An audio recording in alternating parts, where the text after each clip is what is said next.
This is Your Place's Call. You're listening to Theatrical Thoughts. I'm Emily Wyra. And I'm Jessica Fight. And today we are joined by Emerson Steele. Emerson is best known for her Theater World Award-winning performance as young Violet in Violet on Broadway. Emerson, thank you so much for joining us today. How are you? I'm good. How are you guys? Doing super, super well. We're so excited to get to chat today. Same here. It's like the best way to start off a Sunday, and a Sunday where I had nothing else planned. I'm like, I just get to relax and chat with two wonderful ladies. This sounds awesome. That's amazing. You gotta love like a nice chill Sunday with just some chit-chatting. Yeah, this is always the best part of our day, so we are so excited to have you here. Yay, I'm so excited to be here. So as we were talking about, we like to start off our show with our 60-second life story segment. So I'm gonna start my stopwatch and you just give us your whole life. You ready for this? I'm ready. All right, here we go. So I was born and then I had colic, and my mom had said from day one, this girl has lungs of steel. And my last name's Steele, so I feel like that's also pretty fitting. But then I tried about everything under the moon. I tried soccer, I tried tennis, and nothing worked, and I hated being outdoors. So around 8 years old, I started taking dance class after seeing a friend in a recital, and then from there, the rest is history. Started taking voice lessons and acting, and started auditioning in New York when I was about 12 years old. And then at 14, I made my Broadway debut, went back to high school right after that, and did the whole high school thing while still coming up to New York and performing. Now I'm at NYU Gallatin, and I'm about to start my senior year. And also, I'm working a job in marketing. Amazing. Sorry. That was like 59 seconds for anyone that's not watching the video right now. It was 59 seconds. So that's very impressive. And very comprehensive in 59 seconds, I might say. I normally blabber all over the place, so I was like, Emerson, stay focused. So the way. I'm the same way. Well, first of all, I agree with you. Outdoors, bad. Inside, yeah, we don't do that. We don't. Yeah, Us theater kids don't do that. no. Listen, if I have to be outside to like walk around the city, that's great. But nature, no. absolutely not. I got stung by a bee when I was doing tennis, and that was it. I was like, I quit. Nope. I don't blame you. I don't blame you. A friend of mine took me on a hike in like November, and I was like, this is weird. How dare? How dare they? Literally. So I'm really curious, like how you got over to the city. You said you grew up in Georgia, right? So like, how did you get over to the city to start auditioning? Yeah, so well, my mom is a performer, which is kind of hilarious that she never really thought, oh, we should put her in dance class. We should have her do voice lessons. I was scouted by a modeling agency when I was little, and my mom was like, no, we want her to make her own choices. Now I'm like, well, Mom, I would have loved to do that. But I appreciate her letting me be an independent child. But all that to say, around the age of 9 or 10, I think it was, I started doing this like summer intensive, this theater camp called Broadway Dreams Foundation. And they would come to Atlanta and they would bring casting directors from Telsey, and we'd audition for them at the end of the week. And it was probably my second time doing it, I believe. And I auditioned for them, and they were like, hey, can we take a video of you for the Annie on Broadway revival? And I was like, yeah, what? And so I did that, and then ended up 6 months later getting a random call back, and then flew up here. It was my first time auditioning in the city, and it was awesome. I got another call back. Then a few months later, got another call back that I just video and sent in. But at this point, I was 12 years old, but I was 5'2", which I'm not very tall. I'm 5'6". Or like, honestly, that's pushing it. I'm like 5'5". But I guess I grew really early, and to be a kid on Broadway, it's normally 4'11" and under. So ended up not being right for that, not being right for Matilda, all the shows kind of going on at that point. And then had a friend while I was up here doing a different Broadway intensive at Broadway Artists Alliance. A friend asked me if I was going to audition for Violet. And I was like, what is that? Looked it up, saw Sutton Foster was going to be the lead in it and that I would be auditioning to play younger her. And my mom was like, Emerson, you should do it. She's like 5'11". This is like your one like big chance as a tall child to maybe do something. And after a little bit more encouragement, I went, and kind of the rest is history. But yeah, thanks to multiple Broadway intensives, that's kind of how I made my way up here. That's incredible. So I feel very lucky. Insane. So I guess what was that audition process like? Like you're in the city at this point, so how are you getting in that room and that whole Yeah, so there was an open call, and it was for the one night only concert version at Encore City Center initially. And there was an open call. I was EMC, which is like equity membership candidate, because I had done a Christmas Carol at the Alliance Theater in Georgia, and so I'd gotten a few points towards becoming equity. So I was able to get in the room like a little bit early, but not before, all the equity people. And I just went in and I sang a 32 bar cut. And then the casting director was like, hey, can you sing another song? I sang another song and then thought nothing of it, left, went to go see the revival of Annie on Broadway with my mom, and then went home to Georgia. And 2 or 3 days later, my mom got a call that they wanted me to come back up for a callback. So we flew back up the next weekend, which was the start of a lot of last minute flights. And I auditioned, and then they called my mom into the room afterwards and were like, hey, can she come back tomorrow for final callbacks? And so we rescheduled our flight because we had us flying out early in the morning, rescheduled the flight, and I went in and did the final callbacks in front of the entire creative team, Janine Tesori, Lee Silverman included. And I left, went back to Georgia, and then 3 days later, my mom picked me up from school and was like, so you booked it? And so we ended up coming up to New York, and I did 2 weeks up here working on the show.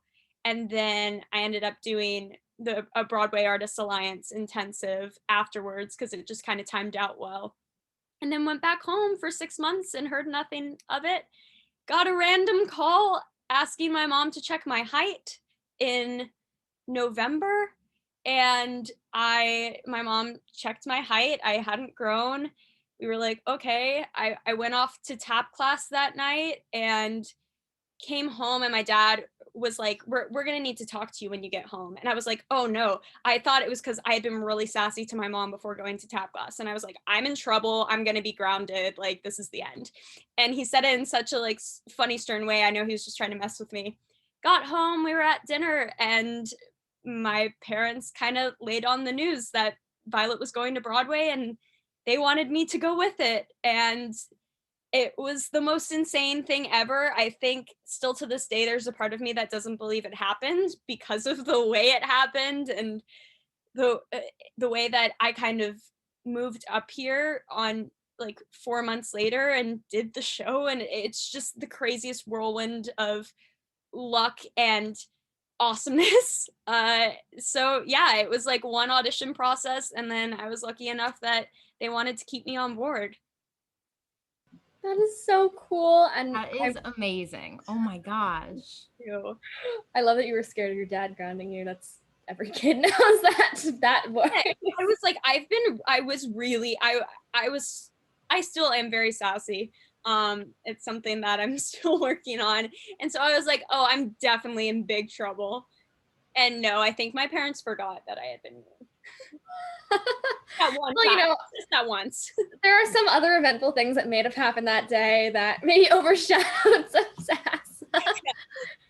So when you get back up to the city to kind of move on with the Broadway run, I guess, how is that rehearsal process? Like, what is that experience like for you, especially at so young? It was crazy. I think what was the weirdest thing was the first day of rehearsal. The day before, I believe they had just announced the casting. So I hadn't really been able to tell many people that I was moving. I of course told my teachers, and we figured out a system for me to tutor with people and do my work up here. And I told a few of my closest friends. I was told that if someone directly asked me if I had been cast in the show, I could say yes, but I couldn't just tell people. And so a few people knew, some didn't, and I just kind of was here. And my mom would walk me to rehearsal every day. We'd pick up a blueberry muffin on the way. I would eat it kind of right before rehearsal started. But the first day was the craziest. Let me get back to my point. Because I guess I didn't expect for us to run the whole show or do a full read through with song. And so half of the cast had done the show at encores, and then half the cast was new. And so I was like just singing the music like we had done at encores. It had been 6 or way more than 6 months at that point, probably 8 months.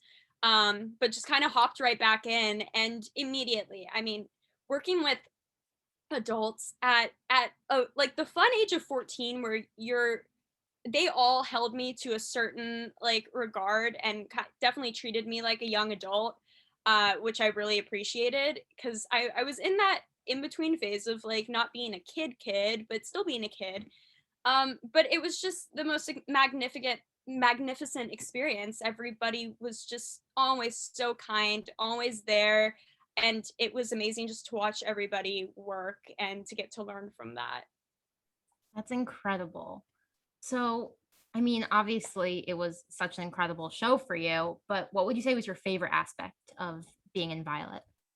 Oh man, honestly, I mean, the obviously performing was so special and the neatest thing I've ever done, but I will say being backstage with the crew and stage management, stage hands was the best. There's a number in the show called Raise Me Up, and I was not in it because I'm changing into like my scar and blood and bloody dress and bloody hair, and I would always get that done within like 3 minutes. And so I'd have like the 4 last minutes of the song, and backstage we would all just like dance and party it up, and right before going on for a very emotionally intense and like serious scene, but I think it helped to kind of get out of breath from dancing. And so that was my favorite part, was just making those connections with everybody in the show. The people I still talk to the most are some of the people that were behind the scenes and did all of that and made the show run. And so it was just so fun to kind of get to like break character and just hang out with everybody. That's always, the backstage moments are always like the most special. I love that. Absolutely. So I'm really curious, you ended up winning a Theater World Award for your performance in this show. How did you find out that that was on the table, and what emotions you experienced when you found out you won? Yeah, so I honestly had no idea what the Theater World Awards were. I knew obviously what the Tonys were and had watched like so many of my cast members and the show get nominated, which was so cool.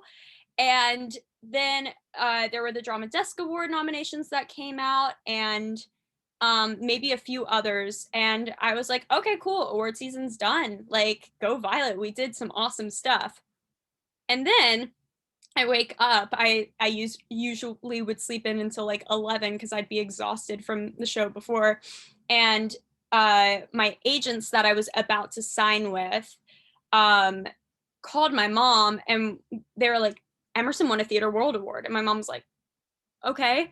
And they explained that it was like the longest running award in the Broadway community, and that it's extremely special because you can only win it once, and you know, you have to make your Broadway debut in a role that is you know, a standout role in some sort of way. You have to at least be featured in the show. And so there were so many aspects where the puzzle pieces had to align and fit to make it happen. And so I read up all on it. I read people who had won in the past, like huge people that I look up to who won a Theater World Award back in like the 70s and 80s and 90s. And it was just, it was crazy, because I just didn't know it was even possible. And then everybody started telling me about the awards, and going to the awards was the so awesome. I mean, just getting to kind of have that moment and have special people around me, and to meet other people who had won it. I won the same year as Zachary Levi, who I think is wonderful. And it was cool to like connect with him. I think Bryan Cranston also won the same year as me, which was really freaking cool. But I never met him. But it was just crazy to be surrounded by such talented people. And yeah, I still feel so lucky, and the award is so heavy, and everybody told me that, but I didn't quite realize it until I like accepted it on stage, and I was like, oh, okay. So I'm still very like cautious of that, and I it's in Georgia. I just want to keep it in a safe spot because it's so precious to me. But yeah, I feel incredibly lucky that that happened and that the stars aligned in that way. That's incredible. I gotta know, where in Georgia are you keeping this? Is this like in your childhood bedroom? My parents actually just moved. So it was in my childhood bedroom. I had kind of a shelf, multiple shelves with all the important things from shows. I also had like a Miranda Sings VIP pass, because I'm still very much I watch the Miranda videos still. But I'm such a huge fan of Colleen Ballinger, and so when I was like way too old to be going to a Miranda Sings concert, I went. And so I just had like all this memorabilia. I had an Abby Lee Miller bobblehead, but it was up there with all of those things. And I had a special penny that my grandma gave me when I was auditioning for Hairspray for the role of Penny. And she told me to wear it in my shoe, and I ended up getting the role, so kept that penny. There's just special things there. However, my parents just moved into our new home. And so it's currently in safekeeping, but in a box. And it reminds me that when I go in July, I need to pull it out because I feel like it's a little disrespectful for it to be in a box. I love that. Yes, you're definitely gonna have to put it up, put it on display. Yes. There's to be proudly displayed because it's such a huge accomplishment. Like, incredible. Thank you. So now, earlier that award season, we were just talking about the Tonys. You guys performed on the Tonys. 14 years old, Tony Awards, totally chill. As we all do when we're 14, casually. Just, So what was that experience like? I imagine that must have been really nerve-wracking. I have never felt the urge to vomit out of nervousness more in my entire life. Yes. So we created, or we didn't, our wonderful director and composer and team created a medley for us to do. And it was On My Way and Raise Me Up, but On My Way was more similar to the version Sutton has on one of her first albums that she put out. And in it, she hits a higher note than I did in the show. And when we were first rehearsing it, they gave me that note to hit. And I just remember Sutton being like, yeah, give the kid the high note. And I was like, okay, that's a lot of pressure, but cool. And so that's the thing I was most nervous about, was just, I was like, I have to hit this note. Like, I'm at Radio City, but also all the people watching. And I didn't really get in my head too much, but I was just very nervous. But I also had so much adrenaline because we were up at probably 4 a.m., went to rehearse the opening number. Then we rehearsed our number, and then went back to the theater, did a matinee. I went and grabbed dinner with my friends super quickly, went back to the theater, got all dressed up in costume, and headed to Radio City to perform. And so I think I just was running on so much steam that note was going to come out no matter what, and I didn't need to worry so much. And it did, and it was an incredible experience. And I got to meet Hugh Jackman, which was so crazy cool. And I got to see, it's really funny, Sutton was totally fangirling over him.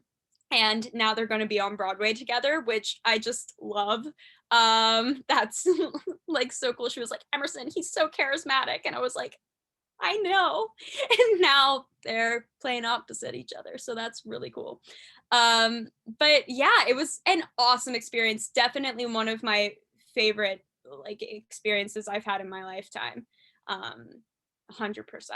Yeah, that's actually insane. Like, just cross off the bucket list that, yeah. I'm just performing at the Tonys. So I have to know, what was it like working with Sutton? Like, were you guys close / are you guys still close?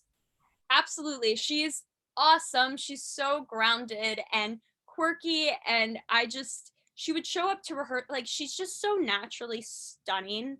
And just would like show up to rehearsal, like looking like she just came off the street. And I just was always so impressed by the fact that she was just so like present and there.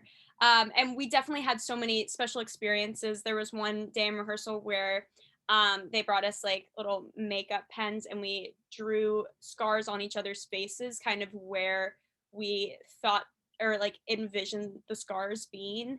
And then we like touched each other's scars and we did kind of some different exercises like mirroring each other, and we are very naturally similar. I was told when I first auditioned for the show that I walked in and I was like slouching. I have very, very bad posture. Sutton has great posture. She just like uses her body in kind of like I don't know, comedic way. And so I guess by nature I was doing the same thing. And apparently they were like, please let her be able to sing, just because we had the same mannerisms.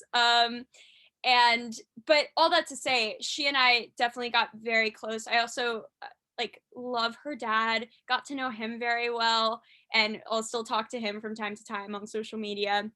And I still also catch up with Sutton. We did a big kind of like Violet Zoom about a year ago, when like kind of in the middle of the pandemic, and that was really cool. I got to meet like Sutton's daughter through the screen. I've also like dog sat for Sutton since, so she's awesome, and I'm so excited. I have tickets to go see her in the Music Man. Had tickets as of like 2.5 years ago, and they were like my grandma's 80th birthday present. Now she's going to probably be 83 by the time we see it, but yeah, she's such a special person, and she deserves the world. We couldn't agree more. That was great. I really want to see Music Man. I'm dying. I gotta get my tickets. I'm so excited for it. That makes me so happy that she's a good person, because she's been my #1 ILO prize since I was like 7, and I dressed up as Fiona in Shrek. So I love that. Yeah, no, she's so lovely. So just so down to earth. I can't say that enough. It's just, she's so normal. That's amazing. That must have been such a cool experience. It was the whole, I mean, I had the best cast in general. I'm so forever lucky. I have so many special people in that cast that I still just hold so closely. My heart. So I guess, what about performing on Broadway?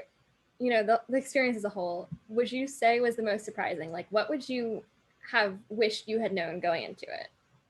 I think I kind of always held it in this like regard of thinking it would feel different, or that it would I mean, it's obviously such a like huge deal. Sorry, my light's flickering. It's such a huge deal. But I think I just held it on this pedestal and thought that it was going to feel different than performing on any other stage. And I've just been blessed with really wonderful experiences. So there's that in general. Like, I've always been lucky working with awesome people. But I think what I would have told myself is to not be so damn nervous, and think of it as anything different than performing on a stage in Atlanta, a stage in New Orleans. Like it feels the same. And there's something really humbling about that, and also really exciting to me, because I just was like, okay, I know this. I've been here before. And obviously there was all the press stuff, and there were the like bells and whistles that came with it that make it feel different. But being on that stage specifically, it felt like anything else, just with people who are more well known in the industry. So I think that was something that was really cool about it. And it might not seem like, I don't mean to put it down as like, oh, it's just normal. It's absolutely not, but it feels like performing anywhere. And I think it feels like home in that way. Or a stage is a stage. Definitely. I mean, performing from like a little basement to on Broadway, you still just get that sense of pride and joy. So I think that's incredible. Yeah. To hear someone that was on Broadway say that. So that's awesome. So now, a few years down the road, you put on your own concert at 54 Below. So how did that opportunity come about, and how do you craft your concert? Yeah, that was a crazy one. I had always dreamt of performing at 54 Below, and I believe I did one or two shows before I did my solo show. I can't quite remember, but Jennifer Ashley Tepper, who is she is 54 Below in my mind. She reached out to me, or I guess, yeah, me and my mom, and asked if I wanted to perform a solo show. And I was like, "That what? Me? Oh, okay, but like, you sure?" And it was really cool though. My mom was a huge part in helping me put it together, and she's really great at bringing out like the comedic parts of me that I don't necessarily show. And so she ensured that we had like some fun moments there. My assistant director from Violet was my director on the show, and so she also had just some awesome, brilliant ideas, added in some choreography, and it was just so cool. I got to include a lot of my friends, and also a lot of the people I worked with on Violet. A lot of the musicians played and were my band. And so it was awesome to kind of like get to do it with family. And my I had knee surgery 3 months prior, I believe. And it was supposed to be like a 5 to 7 week recovery. They ended up having to do way more than planned, and it was a 20-week recovery. So I was really, really pushing it. But it also gave me a lot of time because I had to recover and go to PT. So I would just sit and work on scripts. I would kind of write up a script, and my mom would kind of edit it to sound a little bit more natural, because I have a tendency to write like I'm writing an essay at all times. And then I would sit and like listen to the music, sing the music that I had planned. And so it was honestly a blessing to have that downtime to really focus in on it.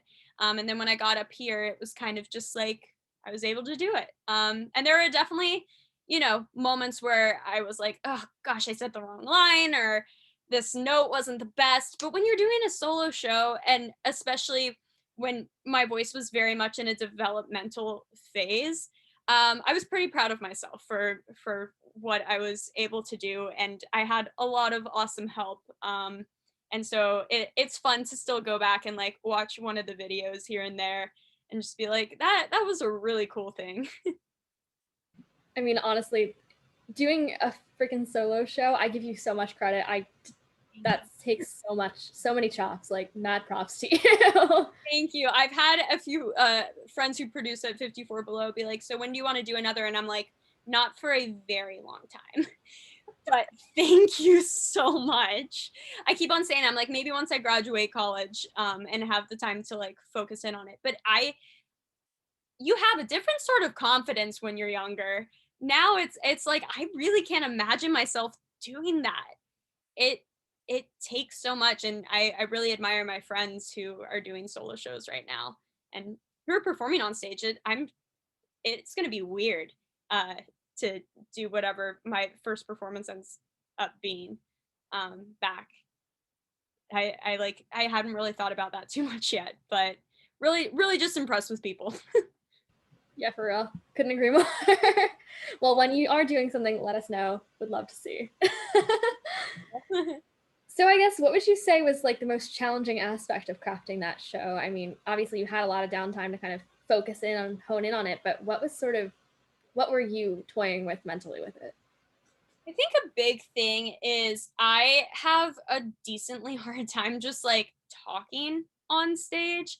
I can host like that's not too difficult, but I don't know. I have a hard time not like being myself, but also kind of being myself when there's like a script to follow and I can't just like go off on a tangent for 2 hours. And so I definitely use the script a lot, but I did end up, putting my own twist on things. So I think the biggest thing was just taking what I'd written and what my mom had helped me with and kind of making it like doing it enough times to where it was natural. And then also I did Tevye's Dream and I did all the characters in Tevye's Dream.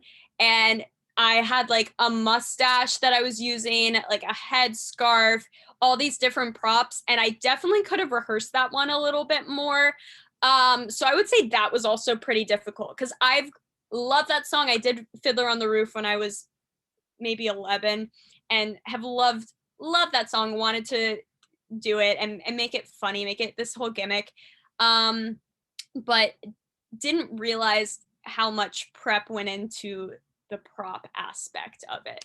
And so I know there was like a moment in it where I like said the wrong word and that'll forever haunt me. I'm sure like it just got a lot of laughs. Everybody knew I was all over the place. So yeah, just definitely rehearsing that one a little bit more and then also making talking. Talking can be really hard. No kidding. I feel like getting words out sometimes, like what is English? We don't know. It went away. All the time. I'm like, I give presentations through work now and still through school. And I've taken public speaking twice now, and I think I only get worse at it.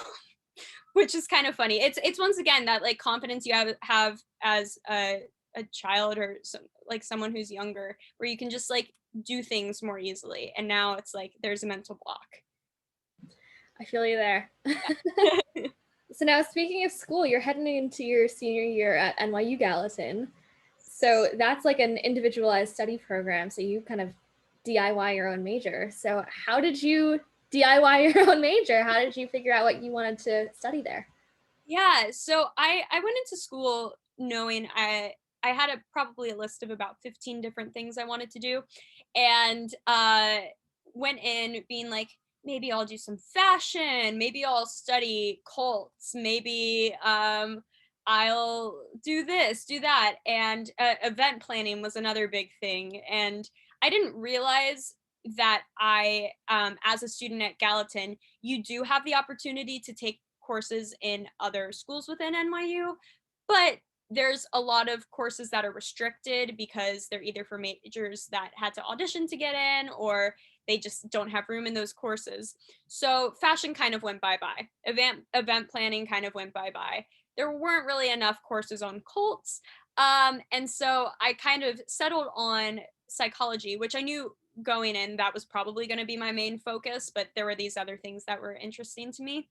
And I just kind of started taking classes that interested me, classes I could get into.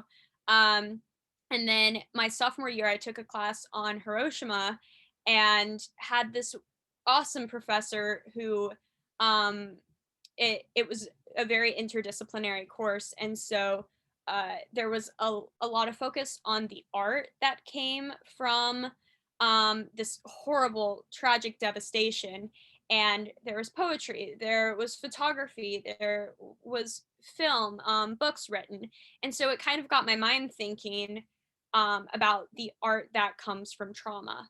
And so I crafted this major of how trauma inspires art. And I've continued to take courses that are relevant, but it's kind of mind boggling to me that every piece of art, any art in general, has a story to it, and usually it comes from a personal place. And I think there's something really beautiful about having an outlet like that for one's trauma.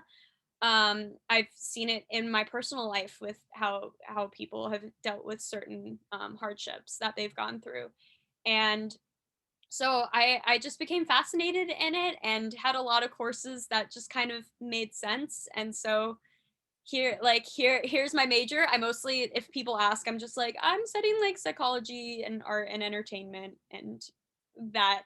But it the official title is How Trauma Inspires Art. So cool. I mean, I think that's just so interesting that you get to design your own major and make it like really personalized to what you want to study. I think that's amazing. It's been really cool. I'm definitely still at a point where I'm like, oh my gosh, I wish I could have taken this course. Or I sometimes I'm like, I wish I had like a straight and narrow path, because then I don't think I'd be like yearning for other for like forms of education.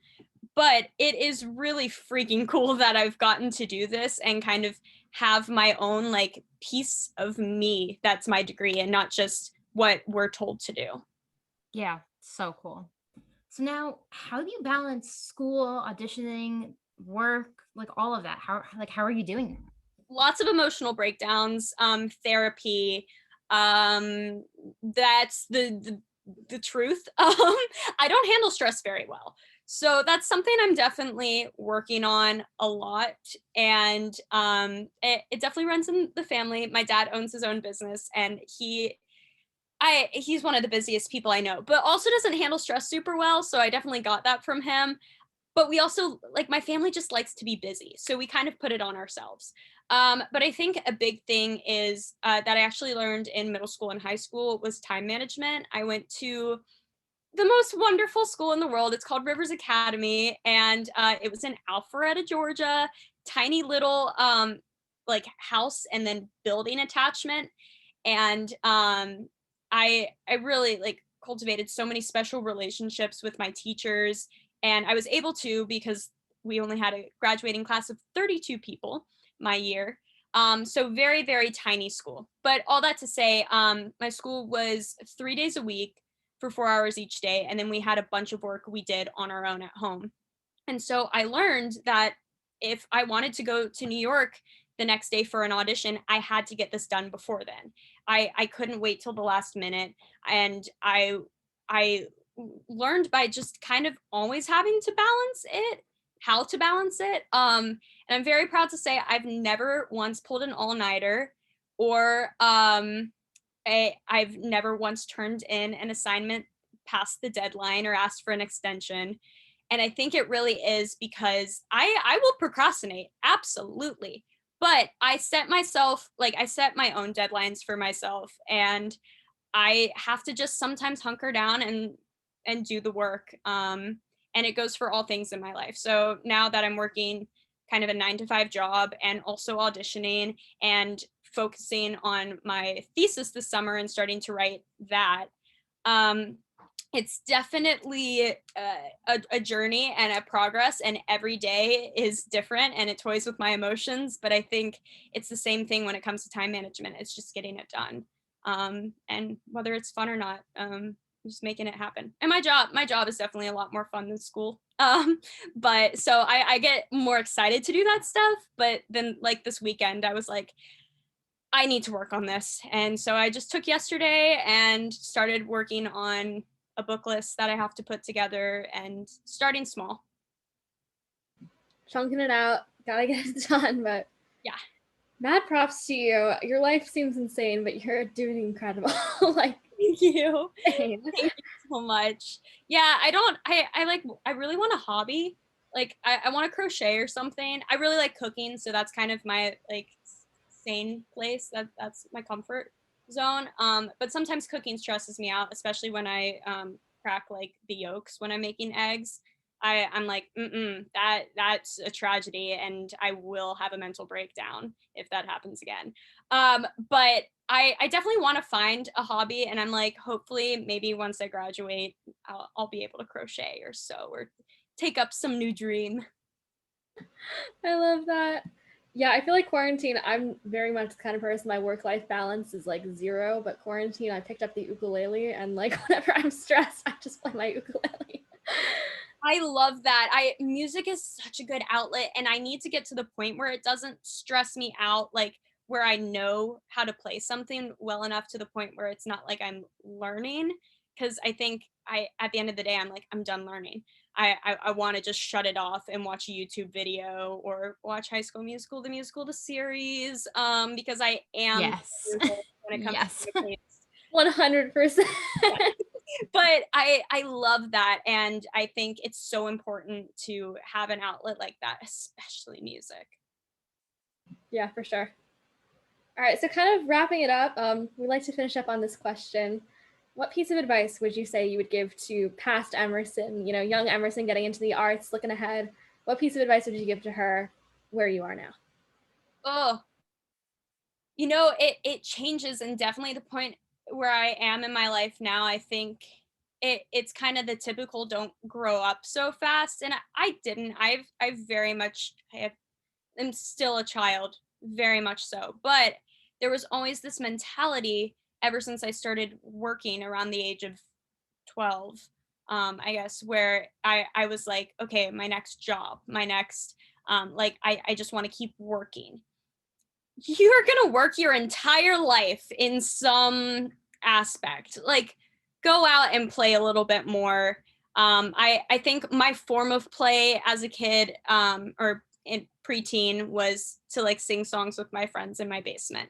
And that it was awesome. And I like wish I could do more of that now. But I think just like doing a little bit more of the typical preteen teen things, and while I have no regrets whatsoever, I think just I get to a point often where I feel a little burnt out. And so I think if I had prepped myself a little bit more as a young kid, then I maybe wouldn't feel that way, and not everything would like feel like work. Performing really doesn't, but it's just a matter of getting on that stage, because definitely auditioning is very hard. Training is hard. And there's a lot of payoff eventually, but you got to remind yourself there is going to be that payoff. So I would say that, and then I would also just I would tell little Emerson to keep a hold of her childlike qualities and her resilience. And I always, if somebody told me no, I was like, yes, I'm going to do this. And I would just push forward. I had so much perseverance. And I think some of that has gotten lost in the shuffle. So I would have been like, take note of that. Keep hold of that, Emerson. For sure. Well, I think that's the perfect note to end on. Emerson, this was amazing. It was so exciting to finally get to talk to you. Thank you so much for taking the time today. It's been fantastic. Thank you both. This has been so fun. And it's so fun to kind of like relive this stuff. And I blabber a lot because so many thoughts come to my mind when these questions are asked, because I don't think about these things as much anymore. So it's fun to kind of go back down memory lane. Oh, we loved hearing all about it and getting to talk to you. And to connect with Emerson on Instagram, follow @Emersons Steele, where you can keep up to date on her latest projects. Be sure to follow Theatrical Thoughts @Theatrical Thoughts Podcast on Instagram as well. Thank you so much for listening, and we will see you in the next one. Bye.